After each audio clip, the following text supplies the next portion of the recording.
Hello students, my name is Sakshi Bhardwaj और आज हम एक बहुत इम्पॉर्टेंट टॉपिक पढ़ने वाले हैं हमारे आईआईटी जैम गेट एग्ज़ाम के लिए। ये इतना इम्पॉर्टेंट टॉपिक है कि हर साल आपको एक क्वेश्चन पक्का 100% इस टॉपिक में से आएगा, ठीक है। और ये टॉपिक जो है वो इतना इम्पॉर्टेंट है कि हर साल एक क्वेश्चन इस टॉपिक में से ज़रूर आएगा। तो बिना किसी देरी के आइए शुरू करते हैं। उससे पहले मैं एक बात बता दूं कि मैंने ये वीडियो बहुत शॉर्ट एंड क्रिस्प रखी है ताकि ये रिवीजन में आपकी हेल्प कर सके। हम इस वीडियो में लैक ऑपेरॉन के बेसिक्स, उनके केसेस और उससे रिलेटेड प्रीवियस ईयर क्वेश्चंस के बारे में पढ़ेंगे, ठीक है। तो बिना किसी देरी के आइए स्टार्ट करते हैं। तो हम लोग पहले पढ़ रहे हैं लैक ऑपेरॉन। लैक ऑपेरॉन जो है वो आपका जीन रेगुलेशन वाले पार्ट में आता है प्रोकैरियोट्स में, ठीक है। लैक ऑपेरॉन स्टार्ट करने से पहले एक बेसिक वर्ड नॉलेज हमें पता होनी चाहिए, that are regulatory proteins. Regulatory proteins आपके जो है as a name suggest regulation में काम करते हैं, ठीक है। या तो वो एक्टिवेटर्स हो सकते हैं या फिर वो रेगुलेटर्स हो सकते हैं। जैसे कि आप देख सकते हैं एक्टिवेटर्स जो है वो पॉजिटिव इफेक्ट देंगे, एक्टिवेटर्स आपके पॉजिटिव इफेक्ट देंगे और रेगुलेटर्स आपके नेगेटिव इफेक्ट देंगे। पॉजिटिव इफेक्ट का मतलब they will increase the transcription and negative effect का मतलब दे विल डिक्रीज और सप्रेस द ट्रांसक्रिप्शन, ठीक है। ये वाला टॉपिक हो गया हमारा क्लियर। अब रेगुलेटर, हाँ, आगे बढ़ने से पहले हम एक एग्जांपल्स भी देख लेते हैं। एक्टिवेटर्स के एग्जांपल में आता है कैप। कैप हमारे क्वेश्चंस में भी आ चुका है प्रीवियस ईयर में और हम आगे इसके बारे में पढ़ेंगे भी। और रेगुलेटर्स में आता है हमारा लैक रिप्रेसर प्रोटीन, जिसके बारे में हम पढ़ेंगे अभी, ठीक है जी। स्टार्ट करते हैं हम लोग लैक ऑपेरॉन। लैक ऑपेरॉन के बेसिकली 3 यूनिट्स होती हैं या 3 पार्ट्स होते हैं। एक होता है ऑपरेटर, एक होता है प्रमोटर और 3 होते हैं स्ट्रक्चरल जीन्स, ठीक है। 3 होते हैं स्ट्रक्चरल जीन्स। कौन कौन से जीन्स होते हैं 3? लैक जेड, लैक वाई और लैक ए, ठीक है जी। लैक जेड आपका क्या बनाता है? Beta galactosidase enzyme. Lac Z क्या बनाएगा beta galactosidase enzyme. Lac Y क्या बनाएगा? Permease enzyme. लैक वाई बनाएगा permease enzyme and lac A बनाएगा थियोगैलेक्टोसिडेज ट्रांस एसिटाइलेज एंजाइम। इन तीनों जीन्स में से क्या क्या एंजाइम बनता है, इनके नाम याद रखना इंपॉर्टेंट है। चलें नेक्स्ट स्लाइड पे चलते हैं, ठीक है जी। ये आ गया आपका लैक ऑपेरॉन का स्ट्रक्चर, ठीक है। ये देखो, ये आपका है डीएनए। डीएनए के ऊपर ये है आपका लैक आई जीन, ठीक है, लैक आई जीन। और ये उसका प्रमोटर, हर जीन का एक प्रमोटर होता है, ठीक है जी। और ये जो है ये यहाँ से लेके, अगर मैं आपको करके दिखाऊं, यहाँ से लेके यहाँ तक ये पूरा है आपका लैक ऑपेरॉन, ठीक है जी। ये हमने पढ़ा था ना, प्रमोटर, ऑपरेटर और ये हैं उसकी 3 स्ट्रक्चरल जीन्स। तो यहाँ से लेके यहाँ तक आपका है लैक ऑपेरॉन। एक पॉइंट है यहाँ पे कि जो ऑपरेटर होता है लैक ऑपेरॉन का, वो ओवरलैप करता है between promoter and lac Z gene, ठीक है। ये पॉइंट इंपॉर्टेंट है, याद रखना कि प्रमोटर ऑपरेटर जो है वो प्रमोटर और लैक जी जीन पे ओवरलैप करता है, ठीक है जी। आगे देखते हैं। लैक आई जीन का जब ट्रांसक्रिप्शन होगा बनेगा एमआरएनए, ट्रांसक्रिप्शन से बनता है एमआरएनए एंड देन एमआरएनए का ट्रांसलेशन होगा बनेगा रिप्रेसर प्रोटीन। क्या बनेगा? Repressor protein. ये रिप्रेसर प्रोटीन होता है होमोटेट्रामर। होमोटेट्रामर का मतलब, आप इस वर्ड को ब्रेक करें, होमो मतलब सिमिलर, टेट्रा मतलब चार यूनिट्स, ठीक है। तो होमोटेट्रामर, तो इसका मतलब क्या आपका रिप्रेसर प्रोटीन है वो 4 सिमिलर सब यूनिट से बना हुआ है, इसलिए उसको बोलते हैं हम लोग होमोटेट्रामर। जब ये प्रोटीन आपका जो है इससे बाइंड करेगा तो ये कौन सी स्टेट में बाइंड करेगा? ये बाइंड करेगा टेट्रामर स्टेट में, ठीक है। नेक्स्ट हम लोग आते हैं इस पार्ट पे, लैक ऑपेरॉन पे।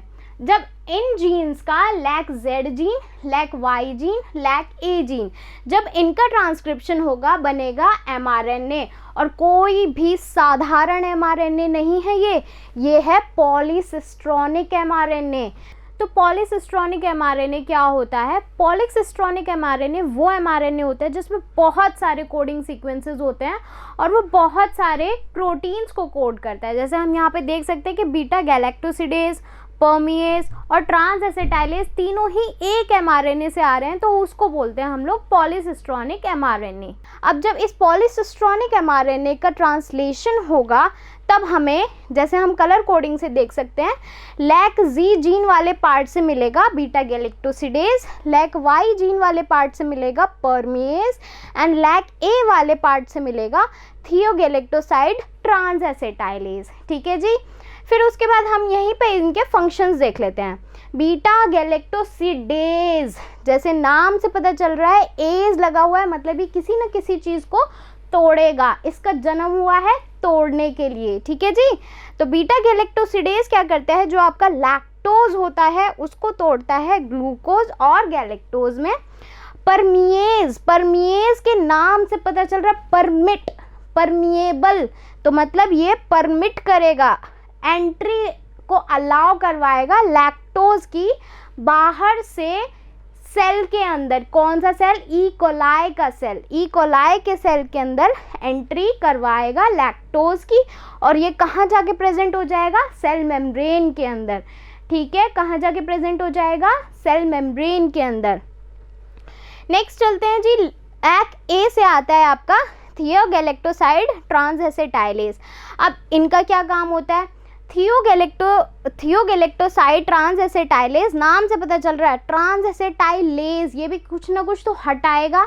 तो इनका काम क्या होता है कि डिटॉक्सिफिकेशन ऑफ थियोगैलेक्टोसाइड्स। ठीक है, जब आपका लैक्टोज सेल के अंदर एंटर करता है उसी टाइम पे कुछ ये अनवांटेड कंपाउंड्स हैं थियोगैलेक्टोसाइड्स, ये एंटर कर जाते हैं। तो सेल से बाहर निकालने के लिए किसका रोल होता है? ये सेल से बाहर निकालने का रोल होता है थियोगैलेक्टोसाइड ट्रांस एसिटाइलेज का। ठीक है जी, आ गया समझ में?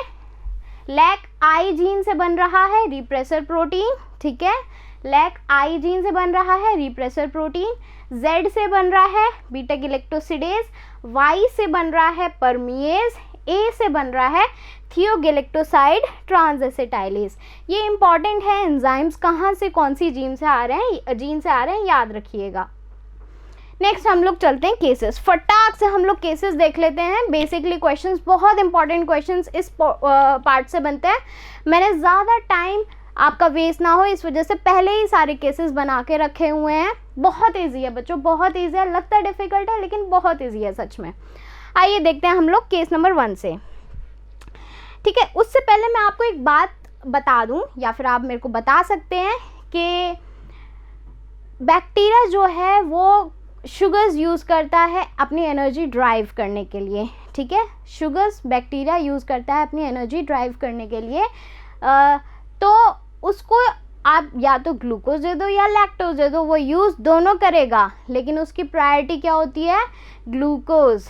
ठीक है, चाहे आपको डेयरी मिल्क सिल्क दे दो या फिर मंच दे दो, आपकी प्रायोरिटी क्या होगी? सिल्क, है ना। तो इसी वजह से उसकी प्रायोरिटी क्या होती है? ग्लूकोज। और हम पहले केस में देख रहे हैं कि वो ग्लूकोज प्रेजेंट है मीडिया में और लैक्टोज एब्सेंट है। ठीक है, तो जब ग्लूकोज प्रेजेंट होगा तो होगा क्या? जैसे हमने पिछले स्लाइड में देखा, ठीक है, ये ई कोलाई का सेल है। ठीक है, दिस इज ई कोलाई। ठीक है, ई कोलाई में क्या है? यही प्रमोटर है, लैक आई जीन है। लैक आई जीन का ट्रांसक्रिप्शन हुआ, mRNA बना, ट्रांसलेशन हुआ, रिप्रेसर प्रोटीन बना, रिप्रेसर प्रोटीन बना। अब ये रिप्रेसर प्रोटीन क्या करेगा? इसकी एफिनिटी होती है, ये जो ऑपरेटर होता है ना, ओवरलैपिंग एरिया वाला ऑपरेटर लैक ऑपेरॉन का, वहाँ पे जाके बाइंड कर जाएगा।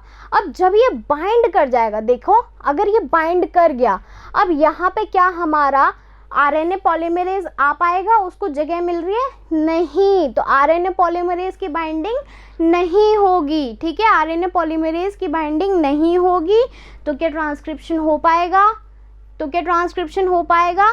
नहीं, जब ट्रांसक्रिप्शन नहीं हो रही है तो ट्रांसलेशन कहाँ से होगी? ट्रांसलेशन नहीं होगी तो प्रोटीन कहाँ से आएगा?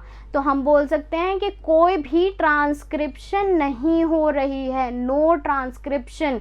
तो और इस वाले केस को हम क्या बोलेंगे? The transcription is repressed, transcription is repressed. ठीक है, अब ठीक है जी, अब चलते हैं हम लोग सेकेंड केस की तरफ। वहाँ पे हम लोग क्या कंसिडर कर रहे हैं कि हमने उसको ग्लूकोज नहीं दिया, हमने उसको डेयरी मिल्क सिल्क नहीं दी, हमने उसको दी है मंच। ठीक है जी, आप खाइए अपनी मंच। ठीक है, मंच मंजे लैक्टोज। ठीक है, लैक्टोज हमने दिया है उसको मीडिया में और ग्लूकोज नहीं दिया है, glucose is absent, glucose is absent. ठीक है जी, अब देखते हैं लैक्टोज जब मीडिया में बाहर प्रेजेंट है, जब ई कोलाई के सेल के अंदर आएगा तो वो कन्वर्ट हो जाएगा एल्लो लैक्टोज में। किस में कन्वर्ट हो जाएगा? एल्लो लैक्टोज में। ठीक है जी, सिमिलर ऐसे चलेगा, यहाँ से प्रोसेस स्टार्ट होगा, आई जीन से लैक आई जीन से बनेगा mRNA, बना रिप्रेसर प्रोटीन। अब जैसे ही रिप्रेसर प्रोटीन बनता है, एल्लो लैक्टोज क्या करता है कि तू तो मेरा दुश्मन है, तेरे को मैं कैसे जाने दूंगा मेरे ऑपरेटर के पास। ठीक है, तो ये एल्लो लैक्टोज क्या करता है कि इसको यहीं की यहीं पकड़ लेता है। ठीक है, पकड़ लेगा इसको, इसने इसको पकड़ लिया और इसको इतना मारा इतना मारा इतना मारा कि बेचारे की शेप चेंज हो गई। ठीक है, शेप चेंज हो गई तो क्या ये इसके पास जा पाएगा? एफिनिटी हो पाएगी? उतनी नहीं हो पाएगी, एफिनिटी ख़त्म हो गई उसकी। तो जब एफिनिटी हट गई, ठीक है, तो अब यहाँ पे आरएनए पॉलीमरेज आ जाएगा आराम से, क्योंकि कोई यहाँ पे आपको दिख रहा है रिप्रेसर प्रोटीन नहीं है, रास्ता साफ है बिल्कुल, आ गया आरएनए पॉलीमरेज। आरएनए पॉलीमरेज के आते ही एकदम से शुरू हो जाएगी ट्रांसक्रिप्शन, बनेगा एमआरएनए, होगी ट्रांसलेशन, बनेंगे एंजाइम्स। कौन से एंजाइम्स? लैक जेड का बीटा गैलेक्टोसिडेज, वाई का परमिएज, ए का ट्रांसएसिटाइलेज। ठीक है जी, तो ये वाली जो ट्रांसक्रिप्शन यहाँ पे चल रही है उस वाली ट्रांसक्रिप्शन को बोलते हैं हम लोग बेसल लेवल ऑफ ट्रांसक्रिप्शन। ठीक है जी, क्या बोलते हैं हम लोग? Basal level of transcription.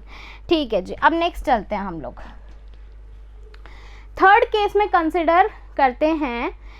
हम लोग यहाँ पे पढ़ते हैं इसके बारे में, कैप जीन के बारे में। ठीक है जी, हमारे सेल के अंदर कैंप प्रेजेंट होता है।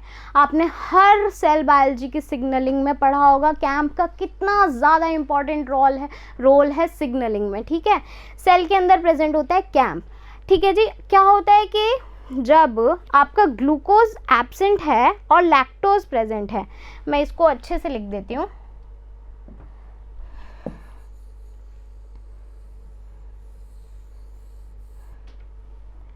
जब आपका ग्लूकोज प्रेजेंट है, यहाँ पे हम सेल को सेकंड वाला केस ही कंसिडर कर रहे हैं, यहाँ पे आपका उसको हम लोग सिल्क नहीं दे रहे हैं।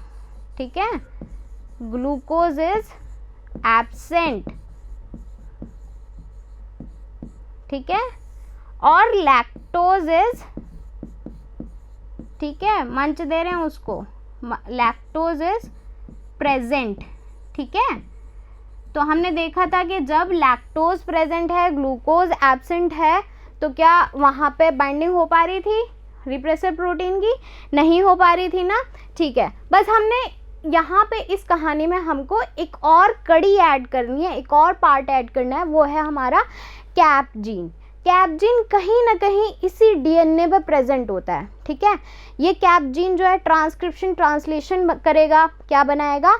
कैप या फिर सीआरपी प्रोटीन। अब कैप की फुल फॉर्म क्या होती है जी? ये लिखी हुई, CAP is catabolite gene activator protein. ठीक है जी, क्या है?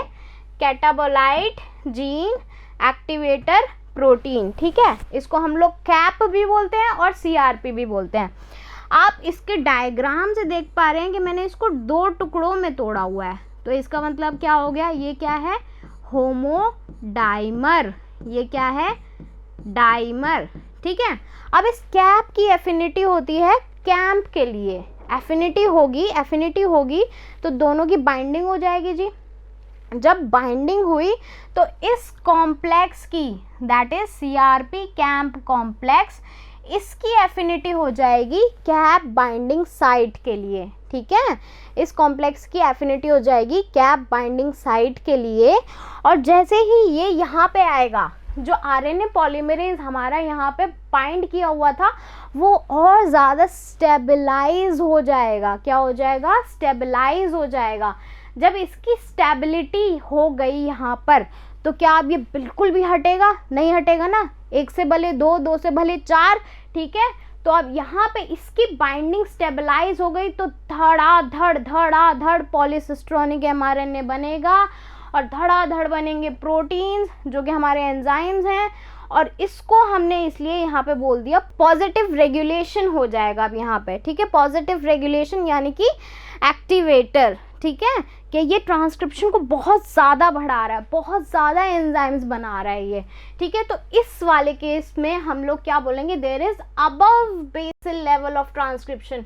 Very very very very important point कि यहाँ पे above basal level of transcription होगा, बेसल लेवल से ज़्यादा ट्रांसक्रिप्शन होगा यहाँ पे। अब एक केस आएगा, इसमें से क्वेश्चंस बनने के बिल्कुल चांसेस हैं कि जब आपका ग्लूकोज प्रेजेंट होगा सेल में, तब कैम्प की कंसंट्रेशन कम होगी। If the glucose is high, cAMP will be low. अगर कैम्प लो है, अगर कैम्प नहीं होगा यहाँ पे, तो क्या इफेक्ट होगा? उसका एक्टिवेशन ही नहीं होगा कैप का एक्टिवेशन हो रहा है ना यहाँ पे, तो कैप का एक्टिवेशन नहीं होगा। कैप का एक्टिवेशन नहीं होगा तो क्या ट्रांसक्रिप्शन ट्रांसलेशन हो पाएगी? होगी, ट्रांसक्रिप्शन ट्रांसलेशन होगी, लेकिन बेसल लेवल की ट्रांसक्रिप्शन और ट्रांसलेशन होगी, ठीक है। और अगर ग्लूकोज का लेवल लो है ही नहीं, तो कैम्प की कंसंट्रेशन ज़्यादा है, तो इफेक्ट क्या होगा? एक्टिवेशन हो जाएगा कैप का, और एक्टिवेशन हो जाएगा कैप का, high level of basal level of transcription हो जाएगी, ठीक है जी। ये केस आ गया समझ में। हम लोग नेक्स्ट चलते हैं अब। हाँ जी, ये very very very very important graph है आपका एग्जाम पॉइंट ऑफ व्यू से। इस केस में क्या है कि हम ना, ठीक है, आपको मैं दोनों चॉकलेट्स दे रही हूँ, सिल्क भी दे रही हूँ और मंच भी दे रही हूँ, तो आप क्या करोगे? आपके पास ऑप्शंस हैं कि आप सिल्क भी ले सकते हो, आप मंच भी ले सकते हो, आप दोनों भी ले सकते हो। तो ऑब्वियसली आप दोनों लोगे। क्यों? For future use. किसी को देनी पड़ जाए क्या पता, या फिर खुद ही खानी पड़ जाए, ठीक है। तो हम यहाँ पे क्या कंसिडर कर रहे हैं कि हमने जो मीडिया है, I will come this side, जो मीडिया है, दिस इज़ योर मीडिया, ठीक है, उसमें हमने ग्लूकोज भी दिया है प्लस लैक्टोज भी दिया है, ठीक है। ग्लूकोज भी दिया है और लैक्टोज भी दिया है। तो हमने स्टार्टिंग में बात करी थी कि ई कोलाई की प्रायोरिटी होती है कि वो पहले ग्लूकोज को यूज़ करे। तो जब वो ग्लूकोज को यूज़ कर रहा है, तो हम देख रहे हैं ग्राफ जा रहा है बिल्कुल ऐसे, धड़ाधड़ उसने ट्रांसक्रिप्शन ट्रांसलेशन करी, आ गया यहाँ पे ग्लूकोज, ठीक है। अब यहाँ पे उसका ग्लूकोज ख़त्म हो गया, इस पॉइंट पे ग्लूकोज यहाँ पे हो गया ख़त्म, फिनिश्ड। अब वो क्या करेगा? अब वो जो है अपना लैक ऑपेरॉन को स्टार्ट करेगा, ठीक है। इस वजह से यहाँ पे आ रहा है लैग, थोड़ी सी देरी लगेगी उसको, ठीक है, लैक ऑपेरॉन को स्टार्ट करने में। और जैसे ही लैक ऑपेरॉन स्टार्ट होगी, फटाक से वो लैक्टोज भी यूज़ करेगा और ये ग्राफ उसका आ जाएगा। तो इस ग्राफ को हम लोग क्या बोलते हैं? इस ग्राफ को बोलते हैं हम लोग, ये जो ग्रोथ है इसको बोलेंगे हम लोग डाईऑक्सिक ग्रोथ। वेरी इंपॉर्टेंट बच्चों for your exams, diauxic growth. Glucose और लैक्टोज दोनों को यूज़ करेगा। कुछ इस टाइप का ग्राफ आएगा जब हम XY प्लेन में टाइम और ग्रोथ के हिसाब से प्लॉट करेंगे ई कोलाई की ग्रोथ को, ठीक है, वेरी इंपॉर्टेंट। चलिए अब हम फटाफट से सारे क्वेश्चंस डिस्कस कर लेते हैं अपने प्रीवियस ईयर के, ठीक है। हाँ जी, आइए चलिए मैंने सारे क्वेश्चंस लिए हैं, 10 साल के क्वेश्चन लिए हुए हैं। आपको हर साल 1-2 साल ऐसा होगा जब उनका मन नहीं किया होगा देने का, वरना आपको हर साल लैक ऑपेरॉन से एक क्वेश्चन पक्का मिलेगा। Very important topic for all your exams, ठीक है। हाँ जी, 2020 के एग्जाम में देखते हैं हम लोग क्या बोल रहे हैं। वो डिटरमाइन द करेक्टनेस और otherwise of the following assertion and reason है ये, ठीक है। असर्शन एंड रीजनिंग दी हुई है। असर्शन में दिया हुआ है कि lac operon is an inducible operon. हाँ जी, इंड्यूसिबल ऑपेरॉन क्या होते हैं? इंड्यूसिबल, आप वर्ड से जैसे पता कर पा रहे हैं, इंड्यूस कर रहे हैं ये किसी को, ठीक है। तो आपने देखा था कि जब लैक्टोज अंदर आ रहा है, तो जब लैक्टोज अंदर आएगा एलोलैक्टोज में कन्वर्ट होगा, ट्रांसक्रिप्शन स्टार्ट करवाएगा वो, क्योंकि एलोलैक्टोज ने रिप्रेसर प्रोटीन को पकड़ लिया था। रिप्रेसर प्रोटीन को पकड़ लिया था, क्या हुआ था? आरएनए पॉलीमरेज बाइंड कर गया था बहुत अच्छे से, ट्रांसलेशन स्टार्ट हो गई थी। तो वही लिखा हुआ है, lac operon is considered as inducible which is turned on only in the presence of its inducer lactose, ठीक है। और जो कि कन्वर्ट हो जाएगा एलोलैक्टोज में। कौन कन्वर्ट करेगा? Beta galactosidase. अब in the absence of lactose the repressor binds to the operator and prevents the transcription by inhibiting access of the RNA polymerase, ठीक है। when lactose is present there is configurational change, ठीक है, in the repressor, thus inactivating the repressor, ठीक है जी। Next question, अब हम देख रहे हैं 2019 का question. A mutation in the operator locus of lac operon that confers constitutive expression. Constitutive expression का मतलब होता है बच्चों, बिना किसी रुकावट के एक्सप्रेशन हो रही है। There is no stoppage in the expression of the genes, constitutive expression of beta galactosidase. अब देखो, उन्होंने बोला है कि यहाँ पे म्यूटेशन हुई है, किसमें? ऑपरेटर लोकस में, लैक ऑपेरॉन की में। तो हमको क्या मिल रहा है? देखो जी, म्यूटेशन हुई, ठीक है। म्यूटेशन की वजह से हमको बहुत ज़्यादा बीटा गैलेक्टोसिडेज मिल रहा है। बीटा गैलेक्टोसिडेज हमको बहुत ज़्यादा मिल रहा है, बहुत ज़्यादा, ठीक है। तो कहाँ पे ये म्यूटेशन हुई है, कौन सी डोमिनेंट है वो म्यूटेशन, ये हमको बताना है। तो देखो जी, हम यहाँ पे एक कॉन्सेप्ट बात करते हैं कि जो आपका ऑपरेटर होता है वो होता है आपका सिस डोमिनेंट, ठीक है। और जो आपका रिप्रेसर होता है वो होता है आपका ट्रांस डोमिनेंट, ठीक है। तो जो आपका यहाँ पे म्यूटेशन होगा ऑपरेटर में, तो वो कौन सा हो गया? आपका सिस डोमिनेंट, ठीक है जी। In lack operon, the repressor binds to the operator only in the presence of glucose. Also, cap remains inactivated, ठीक है। और जब लैक्टोज प्रेजेंट होगा, रिप्रेसर इनएक्टिव हो जाएगा, कैप एक्टिव हो जाएगा, कैंप और कैप का कॉम्प्लेक्स बन जाएगा, और ये इनिशिएट क्या कर देगा? ट्रांसक्रिप्शन ऑफ लैक ऑपेरॉन, ठीक है। अब नेक्स्ट क्वेश्चन 2018 में हर साल एक क्वेश्चन आ रहा है, देखो बच्चों, हर साल एक क्वेश्चन आ रहा है। Next question is when bacteria are grown in glucose depleted, ठीक है। ग्लूकोज डिप्लीटेड मतलब glucose is absent, glucose depleted media containing the high concentration of lactose, lactose की कॉन्सेंट्रेशन ज़्यादा है, मतलब लैक्टोज इज प्रेजेंट, ठीक है बच्चों। तो expression of lac operon genes is activated by, ठीक है। यही बात हम हर जगह बोल रहे हैं कि उसका जीन एक्टिवेशन कैसे होगा लैक ऑपेरॉन का?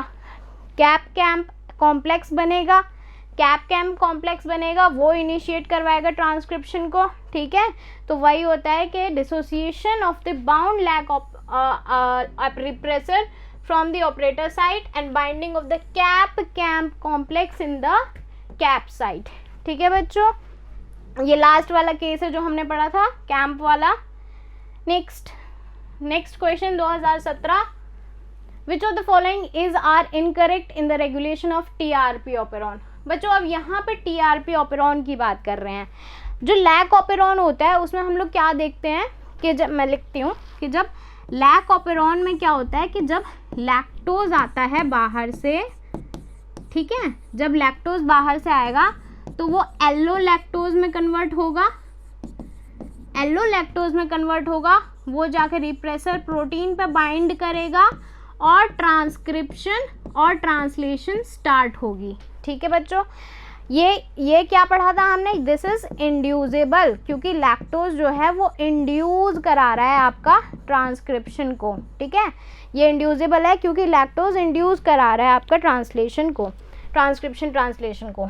लेकिन टीआरपी ऑपेरॉन में क्या होता है कि जब ट्रिप्टोफैन है आपका, ट्रिप्टोफैन जो है जब वो अंदर चला जाएगा तो जो आपका ट्रांसक्रिप्शन और ट्रांसलेशन हो रहा होगा उसको करा देगा जी वो बंद, इसको बंद करा देगा, इसको भी बंद करा देगा। तो ये क्या हो गया, ये हो गया आपका रिप्रेसिबल हो गया, ये इंड्यूसिबल की जगह पे क्या हो गया, ये रिप्रेसिबल हो गया ये।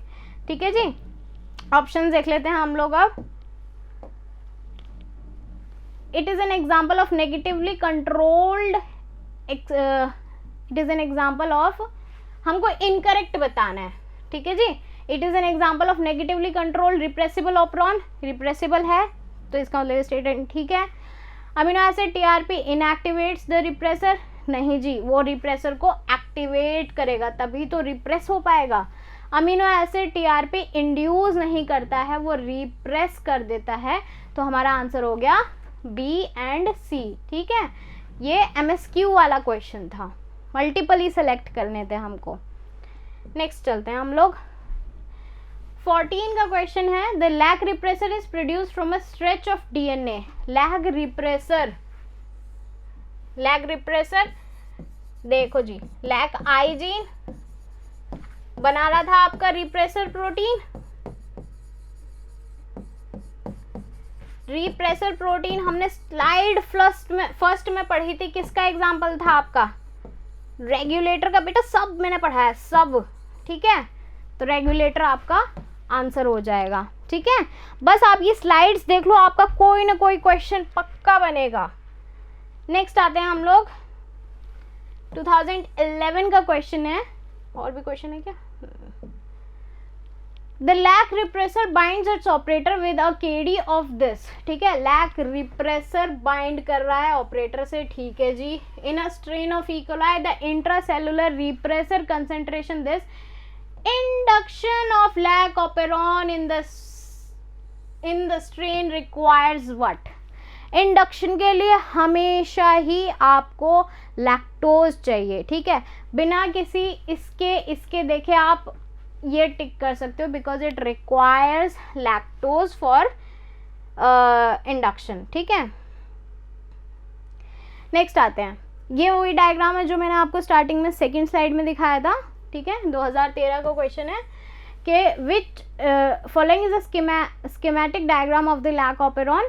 हमारा प्रमोटर है, लैक आई है, प्रमोटर ऑपरेटर है, लैक वाई जेड ए है। ठीक है, हमको बताना है which of the following statements are correct. ठीक है, lac I being part of the operon is a structural gene. देखो जी, दोनों बात गलत है, ना तो वो पार्ट है ऑपेरॉन का, ठीक है, और ना ही वो स्ट्रक्चरल जीन है। स्ट्रक्चरल जीन 3 थी हमारी, ठीक है, जेड वाई ए, इनमें से एक भी नहीं है। ठीक है, P being farthest from lac A is trans acting. ठीक है जी, तो ये भी आपकी करेक्ट नहीं है, क्योंकि प्रमोटर रिप्रेसर जो होता है वो होता है आपका ट्रांस एक्टिंग।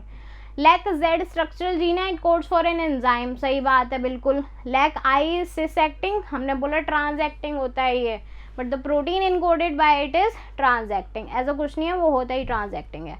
ठीक है जी, ओके, तो आंसर हो गया हमारा सी। नेक्स्ट आते हैं हम लोग IIT-JEM 2012 में, सेम डायग्राम, बस अब इसमें हमको जो ये दिए हुए हैं आपको, ये जीन्स, इनका जो फंक्शन है या इनका रोल है उससे मैच करना है। ठीक है, we know that K is your O is operator operator is initiation of lac mRNA synthesis, सही बात है।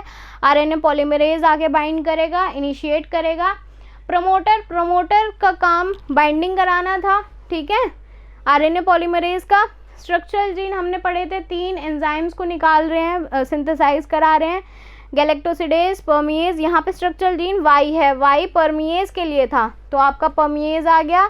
और फिर उसके बाद ए है, स्ट्रक्चरल जीन है, थियोगैलेक्टोसिडेज ट्रांसएसिटाइलेज, ठीक है जी। तो आपने देखा कि सारे क्वेश्चंस हमने जितना पढ़ा है अभी तक, इनफैक्ट हमने थोड़ा एक्स्ट्रा पढ़ा, उसी में से बन रहे हैं। So I hope you give your exam with all the confidence and concept clarity. Thank you so much.